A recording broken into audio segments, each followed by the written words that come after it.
and that made the airplane. Uh-huh. So your book kind of started out, I think the first ones were like hand bound and you know, and then you later on you developed, you said you met a lady and she helped you get that book bound in a soft cover. Your book has Yes. sold very well. Oh yes, for 8 years it sold great. And now I've just got talking to my publisher in New York yesterday for over an hour. Oh, And we've got the final copy made. She's sending me 25 books of the latest print, and then it's being published worldwide right now. and you can buy it on Amazon and And online, but there's no, you don't have any special website or anything. No, No, you but just- you're going to just distribute it. Amazon got it, or Barnes and Noble. Barnes will and have it. Noble's They gonna can have get it. for you. Stuff like that. Yeah, So, I mean, I have an original copy from the book that I got from you like 10 years ago, and I read it then, and now I'm rereading it again. The early part of your book is fascinating with the way that you got into flying because, well, like myself, no one in your family had been flyers or associated with aviation, and so they were a little not really going to go along with it at first because your dad said that really isn't a way to make a living, huh? my dad didn't think I could ever make any money flying around that fancy airplane. And when I came back from the war, he said, "Well, what are you going to do now?" And I said, "Well, I'm going to join the Navy Air Corps because Uncle Sam will teach me to fly as a Navy pilot. There's no war going on, and I needed 2 years of college education in order to stay in the military as a pilot. But they gave me the training anyway, and that's how I got to be a pilot. But I am a Navy pilot. I graduated as a Navy pilot. But it's helped me that way, and I really learned to fly, I think, properly with the training that they gave me. It was better than trying to do it on my own. Well, if you say that, but the reading that I did of your early training in the J3 Cub, it seemed like you had excellent instructors, and Oh, yeah, they were military instructors. You took to flying like a bird takes to flying. You know, you that's what you wanted to do, and that's what you did, and you deviated with that a little bit because you were raising a family and you needed to make some money and have a little bit more security. So you were also a fireman and a policeman. Yeah, my dad pointed his finger in my face when I come back from the war, and he said, "You're not going to fly, and that's that." But I'm a World War II veteran. I have benefits and stuff. And I said, "No, I'm going to learn to fly." And my mother went down and signed me up in the Navy so I could fly in the Navy Air Corps. Yeah, and most people don't realize you have to study some history about Idaho, but with the times that you were flying in the 50s, it might have been 1850 here because Idaho was so rural, the airstrips were so crude, and people just didn't come to this state. There was not a lot of roads in this state at that time. Thomas Creek was just a strip cut in the sagebrush for years. And I went in there and repaired 1937 YKS Cabin Waco biplane. Uh-huh. It bent the landing gear back underneath the wing and punched holes in the bottom wing panel, bent the prop, and I went in there as a welder and blacksmith, which I was, and I was also a welder in the Navy, but that's another story. But because of that, I went in there and repaired that airplane and had it all ready to fly. So, but it was on this narrow dirt strip full of sagebrush, but they flew the airplane out of there. I'm going to pause that before World War II, it set a endurance record, I guess you would call it, They right? tried. They didn't quite make it, but they tried. Uh-huh. They've got bad weather and they had violence. And that took place in California? Yeah. And then later on, what year did you buy that travel air? I was flying that airplane in 1954. 53 and 54. What engine did it have in it? Huh? What engine? It had a Wright 440, 9-cylinder, 440 horsepower. 440 horsepower? That thing must have been great for the Idaho flying. Oh, yeah, it was. Yeah. And I could carry 3 barrels of oil in that thing down to the Plan B ranch to keep their furnace and power system going. And I could only get about 3 days ahead, but I was flying every day, and sometimes I could make 2 trips in one day, but it took an hour and a half to go down and an hour and a half to come back. That was 3 hours, and I'm burning 20 gallons an hour, and I was always landing on the last 10 gallons of gas when I come into Bradley Field. But I didn't dare go flying around looking for open air or good weather because I'd run out of gas getting back. So I just have to punch through a little rainstorm or cloud or sometimes get in and out because I had to go as straight as I could to get in or to get back out on the fuel supply I had. And the gas gauges would not register anything when I came into the land. Hey Harold, did you own that airplane yourself? No, I flew it for Plan B Ranch, and there was a lady that owned the airplane. Her name was Ruth Vernon. I think that was the name. Yeah.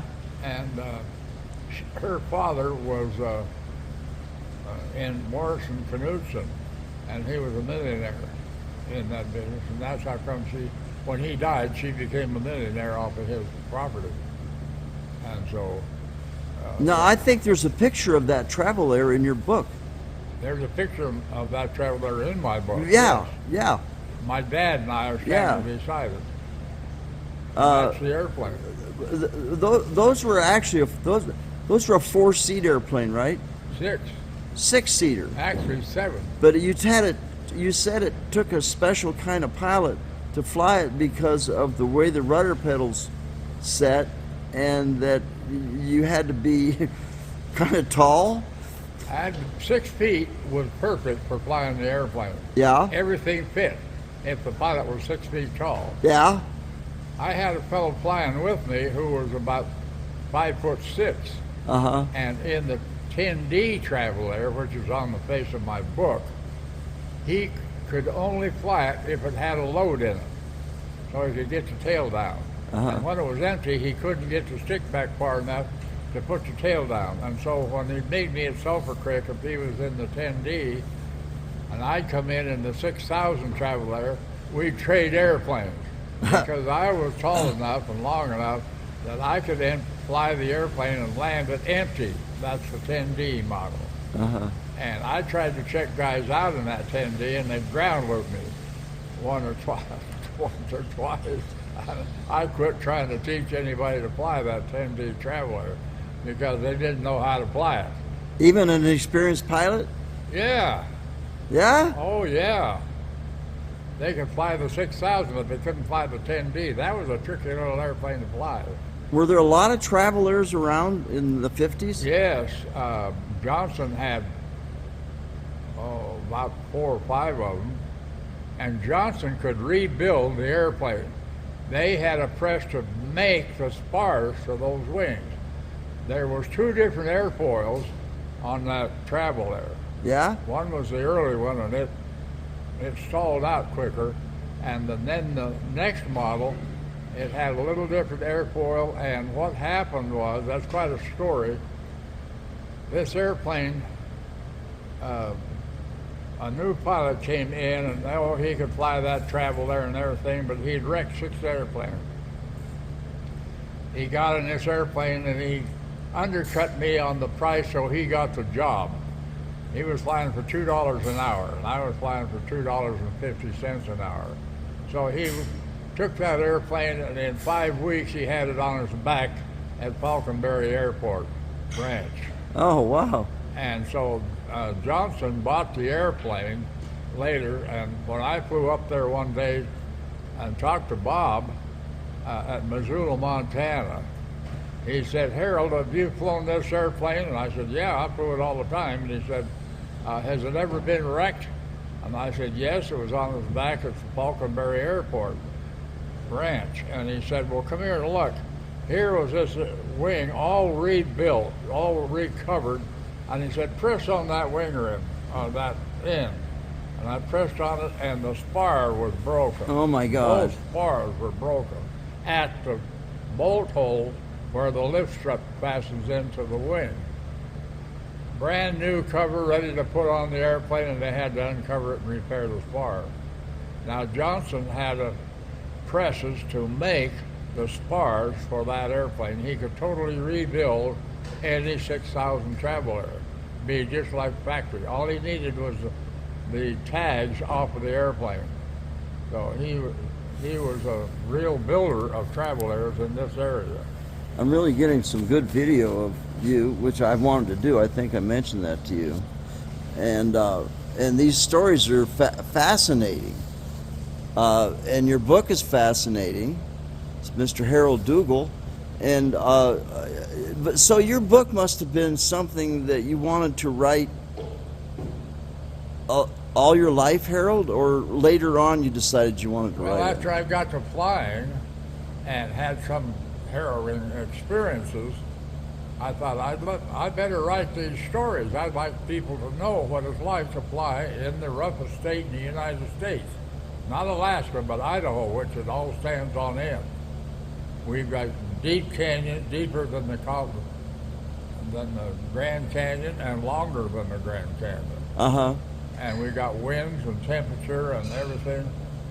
And it's harder to fly in Idaho than any other state. People don't realize that, but they come out here thinking they can fly anywhere they want to, and they kill themselves because of it. I don't care whether they're military pilots or who they are. I've had to train some military pilots to fly in this state. I know. Well, I flew with you. I've known you now for, I guess it's like 12 years. And you're one of the first guys that I met. And I've flown with you into the backcountry just one or two times. Where I mean, I've been in the back. Me and you flew a lot together, but not always into the backcountry. And the one airport you took me into, we went into it with a J3 Cub with 90 horsepower. And that you got to recall the name of that airport for me, because it said that it was you. That's the one you flew the guy out of that got chopped up with an axe. Oh, that was Graham. Graham. The airport at Graham. Graham. I was the first pilot to land on that because the airport wasn't finished. Right. And I had to get in there and get this fellow to the hospital. So that's the story why I was the first. What's the elevation at Graham? Do you recall right away? I'm sure you know. What's the elevation there? About 6,000?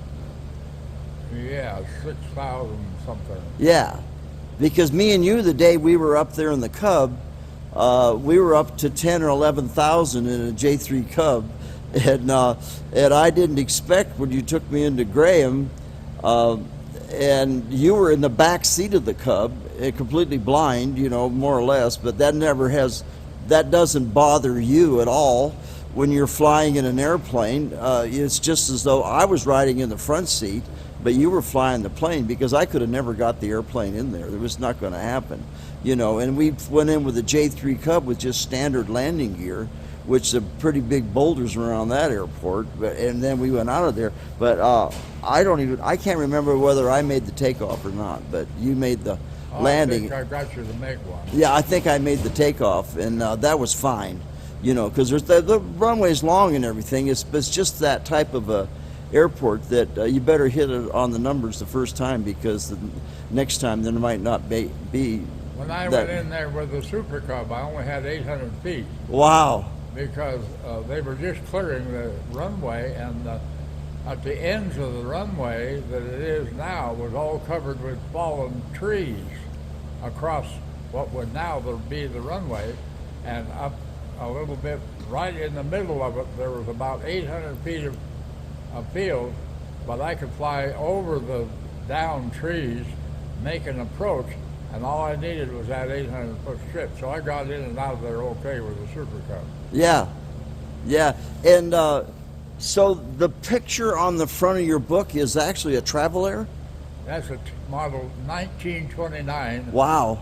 10D Travel Air with a new engine. That's a wartime engine. Uh-huh. It has a 7-cylinder Jacobs radial of 245 horsepower. Yeah? And it has the constant speed propeller on it. Was that an underpowered airplane, or did that fly okay? Oh, it was underpowered before they put that engine on there. Oh, yeah. Yeah. In 29, the only radial engines were, let's say, like a Wright Whirlwind, maybe, but 150, maybe 200 horsepower. right. More